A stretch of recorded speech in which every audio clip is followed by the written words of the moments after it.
नमस्कार, मी ऋषिकेश अव्वाळे. कृष्णगजल आयोजित काव्याच्या स्पर्धेमध्ये माझी कविता मी आपल्यासमोर सादर करतो. मी एक साधारण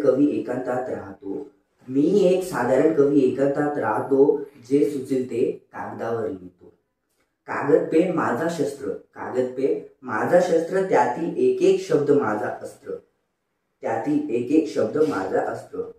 कविता ऐकल्यावर टाळ्यांसाठी तरसतो. शब्दापासून वाक्य मी जुळवतो. करतो माझ्या मनासारखं वाटेल तसं जगतो. यमक जुळून सुंदर कविता रचतो. माझ्याकडील भावना तुमच्यापर्यंत पोहोचवतो. एका एका शब्दाचा खूप असतो आधार. त्यामुळे मीही झालो शब्दाच्या दुनियेतील शिल्पकार. मी एक साधारण कवी एकांतात राहतो. जे सुचेल ते कागदावर लिहितो.